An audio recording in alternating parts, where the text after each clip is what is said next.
Welcome to Hard Talk. I'm Stephen Sacker. For years, the Israeli-Palestinian conflict has been stuck, condemned to repeat itself year in, year out. But now, something has changed.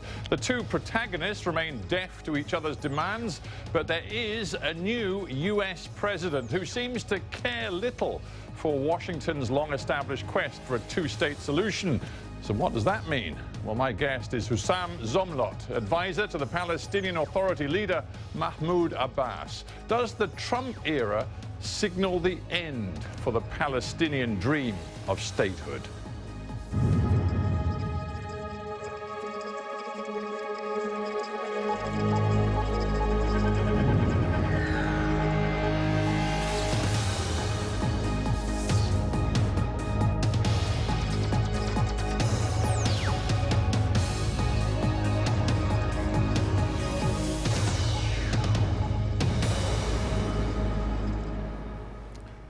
Husam Zomlot in Ramallah. Welcome to Hard Talk.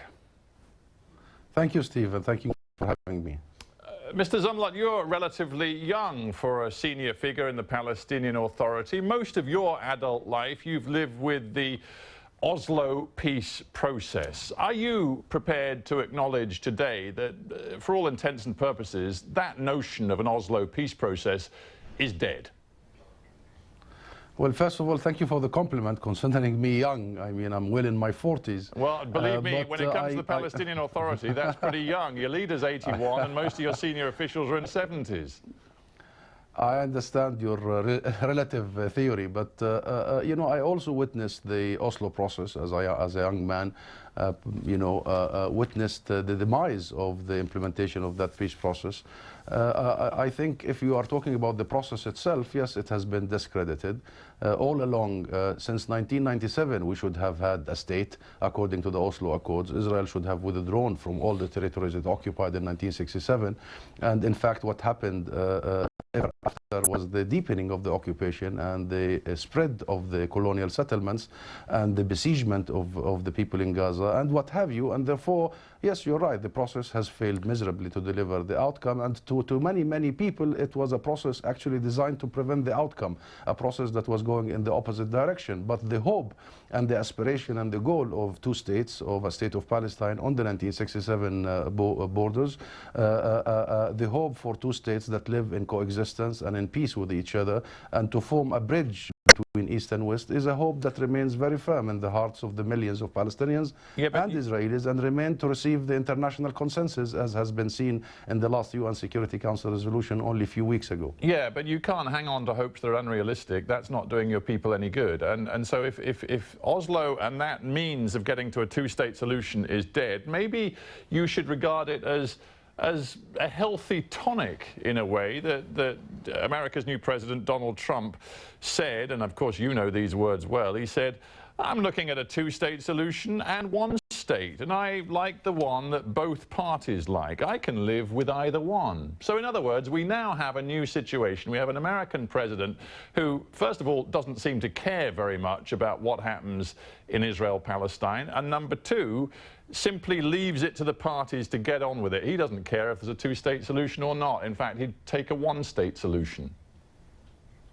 Well, Steve, we would like to hear from President Trump what he exactly means by one-state solution, really. And this is rather interesting. We want to listen to this proposition. All what we had is this one sentence, and this is incomplete, and it's not enough.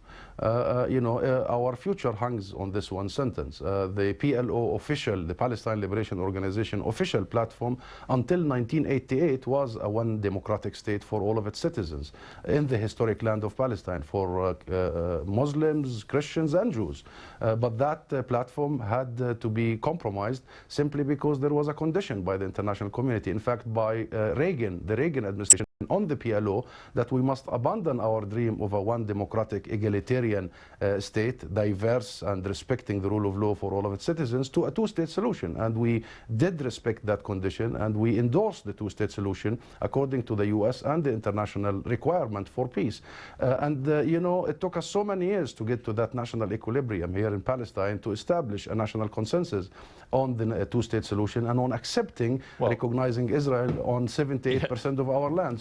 So before we jump into another conclusion, we have to study the history. And the one-state solution was always a non-starter in Israel. Israel has totally, utterly rejected such a proposition. If Israel rejects the one-state, I'm going to stop you because you're raising so many different points, all of which are important about internal politics in Palestine, because you claim you've reached a consensus, which of course you haven't, because that's why Gaza and the West Bank are so deeply divided politically. So we'll get to that later.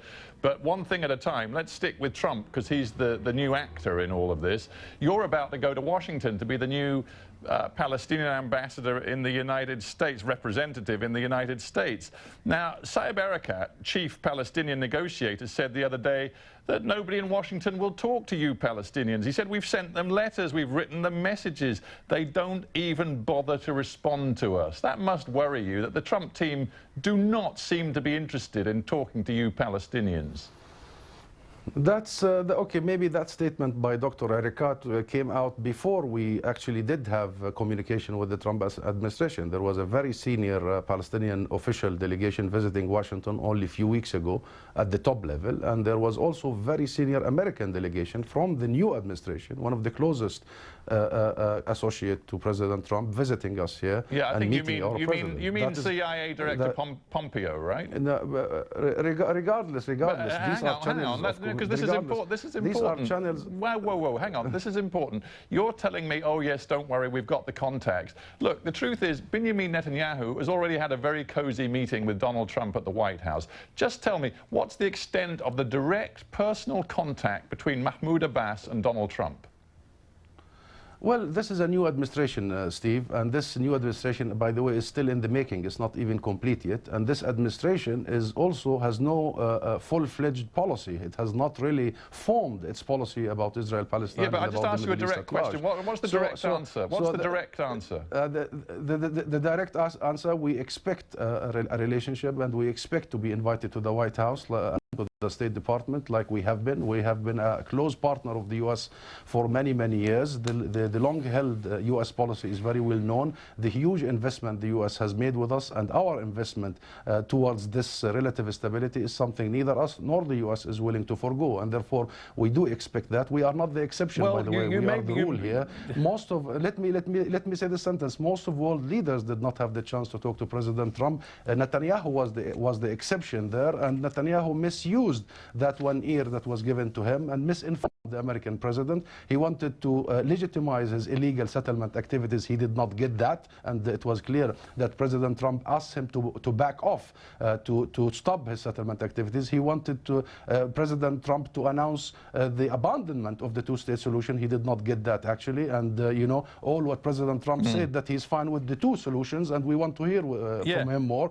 And thirdly, he wanted President Trump to announce the moving of the embassy to Jerusalem, from Tel Aviv to Jerusalem, and he did not get that. Yet, we still have a second ear of President Trump, and we very much look forward to give him the reality and the truth and the logic of the situation here. All I can say is you do seem to me to be a wild optimist, because you seem to think that, you know, the Americans are in listening mode and they are waiting to talk to you. You just touched upon a very important point. The U.S. Embassy, currently, of course, in Tel Aviv, as all international embassies are. Now, Donald Trump has made it plain that he will seriously consider the idea of moving that embassy to Jerusalem, even though it seems to have been put on the back burner for now. But what we do know for sure is that the man he's picked to be the next U.S. ambassador to Israel, David Friedman, not only intends to work out of Jerusalem, he's made that very plain. Of course, he has a house in Jerusalem. He's also very closely tied to the settler movement, and indeed sits on the board of one of the NGOs that backs one of the settler blocks in the West Bank. And he's going to be the next U.S. ambassador in Israel. So when you go to Washington and you think you can reach out to the Trump administration, it's going to be awfully difficult, isn't it? We hope not. We realize all what you're saying, and we are worried. Indeed, we are worried about some of these signals. We might not be the strongest party in this world, definitely, as Palestinians, but we are certainly the strongest when it comes to our issue. President Trump has already said that he is seeking the ultimate deal, and he even continued saying for the sake of humanity, and he even said that there are two sides to this. Having said there are two sides to this, having said that there are little land left for the Palestinians, that is President Trump, we are, yes, waiting to give him the other side of the story. That's number one. It's very logical. Number two, because we are invested in peace and because we have heavily maintained the situation as is at the expense of our own legitimacy, by the way, and because the U.S. knows that, then we are actually the ultimate partners if he is seeking the ultimate deal. And, there will be no deal without us. And yes, this is not being optimistic. This is being realistic. Right. And we have our options. We have, for instance, about the embassy, we did formally, in a letter by the President Abbas, sent to President Trump, outlining the danger of such a move, how destructive it would be on the prospects of peace. So we are not sitting still. We are waiting. We are preparing. We are engaging. And we would like to have the best case scenario. But should the worst case scenario happen, we are also here to make sure that our issue remains to be respected as in its international consensus and our rights enshrined in international law. Yes, we are worried, but we are not existentially worried. Yeah, well, okay, you're not existentially worried. Well, maybe there are some things that should existentially worry you. Let's stop talking about Trump for a moment and talk about your strategy when it comes to Netanyahu. And I think most Israelis, as well as people around the world, will recognize that this is one of the most right-wing governments in Israel's history, if not the most right-wing. Your boss, Mahmoud Abbas, said many weeks ago, he said that if Israel pushes ahead with this legislation to legalize settlements built on private Palestinian land, then he would cut security cooperation with Israel. Well, of course, that bill has now passed through the Knesset, but as far as I can see it, Mahmoud Abbas has no intention of making good on that threat, or am I missing something? No, you are missing something, because I think that decision was made, and it was made even by the PLO Central Council. And now it's been approved by this very legitimate sort of parliament for all Palestinians, for the executive branch to decide on the timing. Remember, Steve, the issue of security is not just an Israeli demand, and it's not just an Israeli interest. It's also a Palestinian interest. And we don't want to see a situation here where we have groups and agencies from all over the region, and you know what is happening around us, just 300 kilometers all around. And we want to make sure that we deliver such a policy on the right time. Well, that's the point, isn't it? If I may, forgive the interruption, but if I may tease out what you seem to have just said to me, your priority is more in keeping a lid on Hamas in the West Bank than it is on ending security cooperation with Israel. That's not, we have no lid on Hamas whatsoever. Hamas is in Gaza and has staged a coup d'etat, and it's in full control of Gaza. No, that's not what I said. No, but it's the West Bank we're talking about. You need the Israeli security cooperation in the West Bank to help you keep yourselves, Fatah, on top in the West Bank. Israel is your ally in that. No, that's not true. We don't want to jump in the air at this point in time. We don't want to be maximalist at this point in time. We want to make sure that while we retain position and keep our achievements, national achievements, we also look to move forward. And therefore, we will choose. The president will choose the right moment to end not only security cooperation but economic cooperation and reformulate our relationship with Israel as an occupying power. Well, I want to talk economy just briefly, if I may. You say, yes, we are going to end security and economic cooperation with Israel. I would put it to you, you can't afford to. First of all, you need the Israelis to hand over the customs and the border revenues that come to you through the Israelis, and if you lose those, you're in even worse economic circumstances than you're in right now. And also the tens of thousands of Palestinians who either work inside Israel on the other side of the Green Line, or, frankly, let's be honest, thousands of Palestinians work on building sites and construction, building the very Jewish settlements that you say are the chief obstacle to peace. If you stop all of those people doing those jobs, your economy is going to fall apart. That's also not accurate, Steve. You know, if we are going to accept substitute liberation and independence, our own sovereignty, with pieces of bread being thrown on us by the Israeli occupation, the whole situation will continue. The socio-economic situation in the West Bank and Gaza is simply unprecedented in terms of how deteriorated it has been. All economic indicators show some sort of an economic, what's the word, slaughterhouse, actually. Let me give you some numbers very, very quickly about the economic disparity because of us having to work in Israel, not by the way by choice, but by coercion. You know, our population is around 12.7 million. We have 95% literacy rate, and we have 70% under age of 29. This is a very youthful, very educated society. And we have very wealthy natural resources, yet our GDP, I'm talking 2015, just a quick numbers, is $12 billion compared to $305 billion in Israel. Our per capita is 2,800 compared to 36,000 in Israel. Our unemployment rate. You don't need to go any further. You don't have to persuade me that in terms of economic power, in terms of political and military leverage, you Palestinians cannot compete in any way with Israel. Believe me, you don't have to persuade me of that. My question to you is, why do you fail to actually make the best of the case you've got? And for example, let's move on to talk about politics in the Palestinian areas. Why is it that President Mahmoud Abbas has so little credibility? Palestinian opinion polls show that the majority of Palestinians want him gone. He hasn't won an election for, what is it, at least a decade. His mandate has run out. Most Palestinians see the Palestinian Authority as corrupt. You are doing yourselves no favors. Well, I understand that there is a need to renew our democratic process. And in fact, as we speak now, the government has confirmed the date of the local government elections, which is a very important pillar of our democratic process. This is a decision by the president.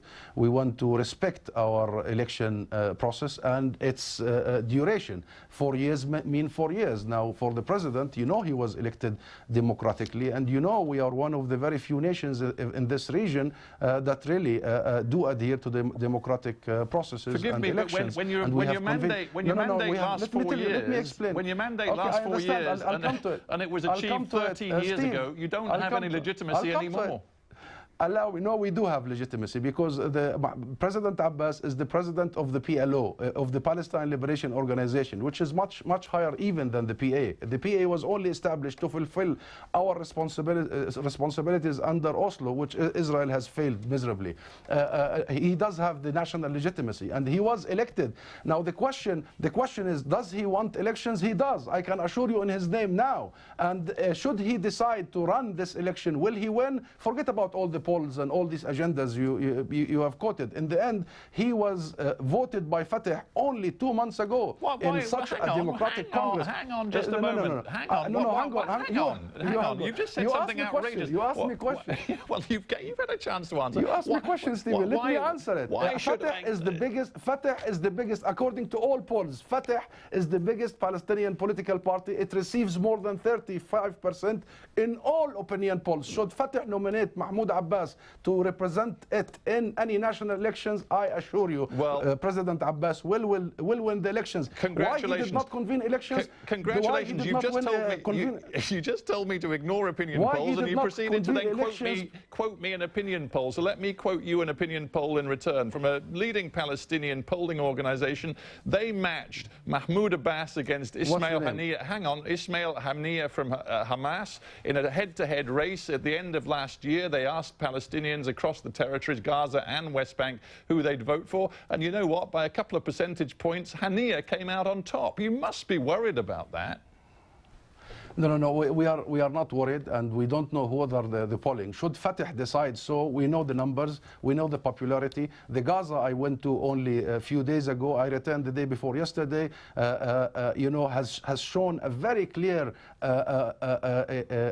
message to me personally that they would like Fatah and President Abbas and the National Front to take over. What they have suffered from in the last decade is simply unbearable. Their only destination is a united Palestinian front. count. Only 3 years ago, we convened a celebration of Fatah in Gaza. 1 million took off to the streets. That's 70% of Gaza. It's recorded in all international media if you want to follow it. Now, President Abbas decided not to convene national elections, i.e. elections for the president, because he does not want to give a stamp of approval for the division. He does not want to institutionalize the division. He wants Hamas to accept the elections in Gaza. Otherwise, our entire national project would disappear. And therefore, it's what is important and what is more important. This is not fearing or just overstaying the welcome of the Palestinian people. No, it's not. And I understand all the argument you come up with. Yes, we need to convene elections. In fact, the one message I had in Gaza is that we must convene elections. I invite Hamas to accept the local government elections.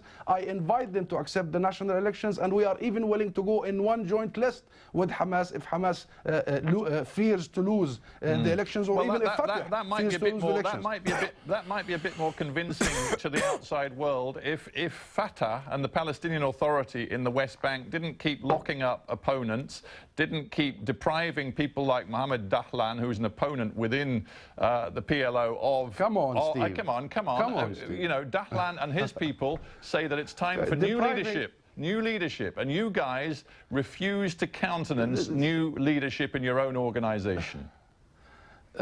Steve, we have politics here, believe me, and we have parties and movements, historic. This is not about individuals and names, and this is even not for the BBC to discuss. And believe you me, people think that we Palestinians can just, you know, decide whatever the leadership wants. There are so much to do in terms of our internal arena, and the Palestinian people historically would not accept a president without being elected by the people. There has to be elections, and his own movement would have to endorse him for that election. All right, well, a final thing then, because we're almost out of time. You know what was interesting that came out of the Trump team recently? The US UN ambassador, Nikki Haley, she said, you know what?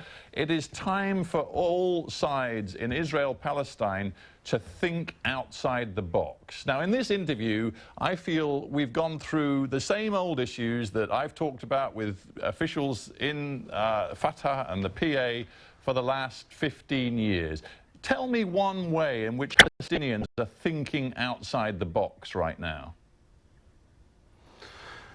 Well, thinking outside the box maybe happens in academia, but in our situation, given the calamity of the Israeli agenda now, the current government, and it's very clear, they want full annexation of the West Bank. This is not what I'm saying, this is what they're saying and doing on a daily basis. You've just quoted some of their bills passed in the Knesset, and we are witnessing on a daily basis here in the West Bank, and Jerusalem, of course, East Jerusalem. Now, if this is their agenda, and by the way, part of them pushing Gaza out of the equation so their annexationist agenda can prevail. And if this is the situation, the last thing you want is to give that agenda another weapon to advance. Steve, the whole situation here is that of a system of entitlement. These people, some people in Tel Aviv right now, the government, the right-wing extreme government, wants to keep a system whereby there is a group that are privileged as per these numbers. It's our own water that they consume most of it. Some group that are privileged and others that are disprivileged and discriminated, whether by means of occupation or by means of colonization or by means of apartheid. Now, the question to the U.S. ambassador in the UN, what does thinking out of the box mean? Thinking out of the box means that we would accept a one-man, one vote, and there will be a one democratic egalitarian state. We are happy to think about it and discuss it. Does this mean ending Israel's occupation and establishing a state of Palestine? We are happy to proceed with you as partners. But if this means we will continue being treated as slaves in our own land, and we continue to put up against some people who argue that God is a state agent and God chooses some people at the expense of others, if the whole thing is to treat us as visitors in our own lands, we will continue to reject and struggle and continue to garner international support and national building, because we have invested so much to remain steadfast in our land and build our institutions, Steve. And at that point, we have to end this interview. We're out of time. But Husam Zomlot in Ramallah, thanks for being on Hard Talk.